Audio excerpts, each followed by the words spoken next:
કૃષ્ણ ભક્ત માટે જીવનની સૌથી મોટી સૌભાગ્યની ક્ષણ મનાય છે। આ રૂડો અવસર મેળવવા માટે ભક્તો વર્ષો સુધી રાહ જોતા હોય છે। 149મી જગન્નાથજીની રથયાત્રા માટે આ વર્ષે મેમનગરના દવે પરિવારને ભગવાનનું મામેરું ભરવાનું સૌભાગ્ય પ્રાપ્ત થયું છે। બાળપણમાં સરસપુરમાં ઉછરેલા ત્રણેય ભાઈઓ બહેન ન હોવાથી વિચારતા હતા કે અમે ભગવાનનું મામેરું ક્યારે ભરીશું, પરંતુ ભગવાન જગન્નાથની કૃપાથી આજે તેમનું એ સપનું સાકાર થયું। ભગવાનનું મામેરું ભરવાનો અવસર મેળવનારા દવે પરિવારનું શું કહેવું છે, આવો એ પણ જાણીએ। कृष्ण कन्हैया ક્યારથી સપનું હતું બેન તમારું કે ક્યારે તમને લાભો મળે, ક્યારે મામેરો ભરવાનો મોકો તમને મળે? 15 વર્ષ પહેલા એક જણના મામેરામાં ગઈ હતી, ત્યારે મને એવું હતું કે આવું તો અમે નહીં કરી શકીએ, ત્યારે અમારી કોઈ એવું લાગતું નહોતું કે અમે મામેરું કરી શકીએ, પણ ભગવાનને કીધું હતું કે આવું એક લાભ મને પણ આપજે। તો આજે એટલું બધું ખુશ છું કે મને ભગવાને આ લાભ આપ્યો। જ્યારે અહીંયા મામેરાની ચિઠ્ઠી ખુલી, હું તો 5-7 વર્ષથી ટ્રાય કરતો હતો, પણ જ્યારે મામેરાની ચિઠ્ઠી ખુલી ત્યારે કુદરતી હું દ્વારકા હતો મંદિરમાં, અને અહીંયાથી ફોન આવ્યો સરસ્વતી તમારું ડ્રોમાં નામ નીકળ્યું છે, એટલે ખૂબ આનંદ થયો। ત્યારે અનુભવ કેવો હતો? બહુ કુદરતી 5-7 વર્ષથી નહોતું આવતું, આ વખતે સામેથી ભગવાન એમના આશીર્વાદથી એમનું નામ અમારું નામ। તમે ટ્રાય કરતા હતા કે તમારું નામ? હા, છેલ્લા હું 5-7 વર્ષથી ટ્રાય કરું, 5-6 વર્ષથી ટ્રાય કરું। હવે તો અમારે એવું ના કહેવાય, સુભદ્રાજી ખુદ અમારા નણંદ બનીને આવી રહ્યા છે અને તેજસ એમના મામા બની રહ્યા છે, હું મામી બની રહી, તો અમને ખૂબ બહુ જ અમને આનંદ છે કે અમે એમની માટે અમારાથી બનશે એટલું અમે સરસ કરવાનો ટ્રાય કરીશું। અમે એમની માટે ઘરેણાં, કપડાં, અમે લગ્ન જેટલું બધું થતું હશે અમે એટલું, અને અમે બી ખૂબ સાજી શણગારીને આવીશું, અમે ખૂબ આનંદ કરીશું એમના એમાં મામેરામાં।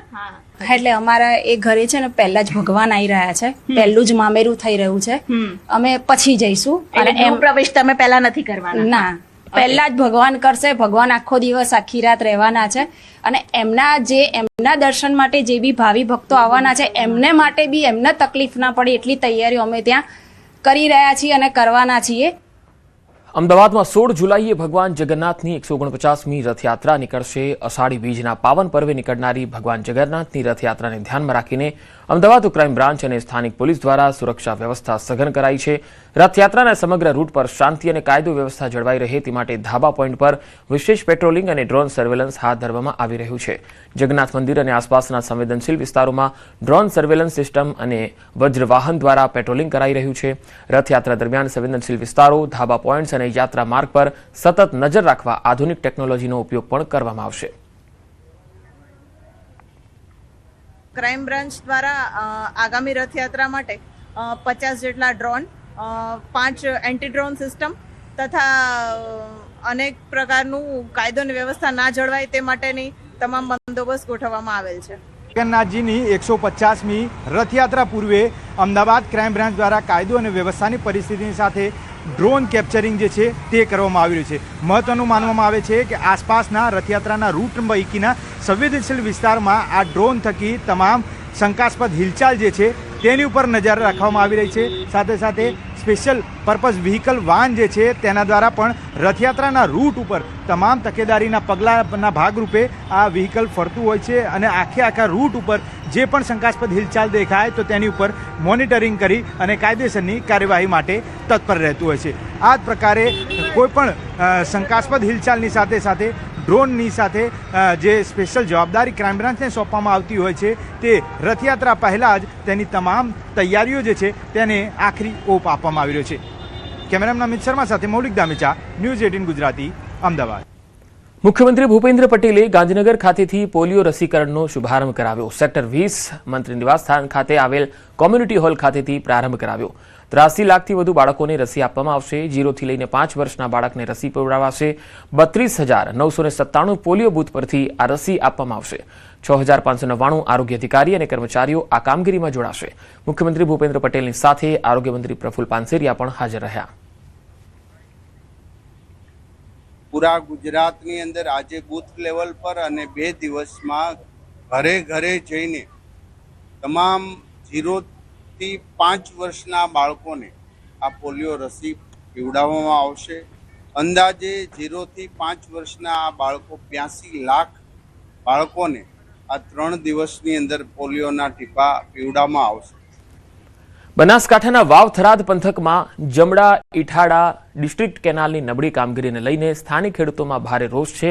કેનાલ બન્યાને હજુ 3 દિવસ પણ નથી થયા, ત્યાં જ તેમાં તિરાડો પડીને ફાટવા લાગી હોવાના અને કેનાલનું પાણી ખેતરોમાં ફેલાતું હોવાના ગંભીર આક્ષેપો સાથે મોટી સંખ્યામાં ખેડૂતો એકત્ર થયા.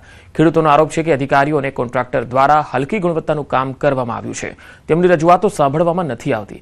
ઉપરાંત કેનાલના કારણે નવેસરથી પોતાની જમીનો કપાઈ હોવાનો આક્ષેપ કરીને ખેડૂતોએ કેનાલમાં તાત્કાલિક પ્લાસ્ટિક લાઇનિંગ અને પ્રોપર વોટર પ્રૂફિંગ કરવામાં આવે તેવી ઉગ્ર માંગ કરી.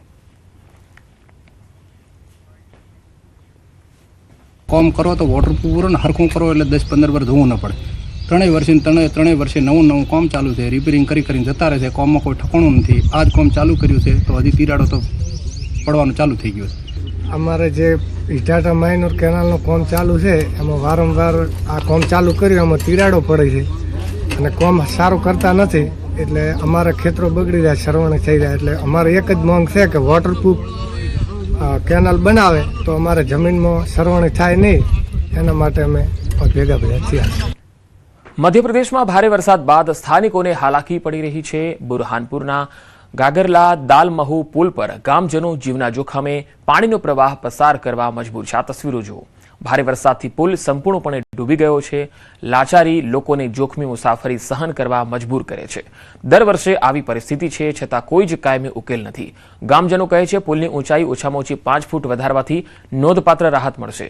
વહીવટી તંત્રની બેદરકારી અને જર્જરિત પુલ હવે કોઈ મોટી દુર્ઘટનાની રાહ જોતું હોય તેવું લાગે છે. તો અહીંની સરકાર પણ કોઈ પગલાં નથી લઈ રહી. જિલ્લા વહીવટી તંત્ર પણ સ્થાનિકોની વાત નથી સાંભળી રહ્યું અને વાત ડબલ એન્જિન અને ટ્રિપલ એન્જિનની થઈ રહી છે, પણ સ્થાનિક લોકો માટે કોઈ જ એન્જિન કામ નથી કરતું એ સ્પષ્ટ દેખાય છે. જોખમી રીતે પાણીનો પ્રવાહ અહીંયા લોકો પસાર કરે છે અને દર વખતે વરસાદ આવે ત્યારે આ જ સ્થિતિમાં તેઓ જોવા મળતા હોય છે. સ્થાનિકોની આ હાલાકીને હવે કોણ જોશે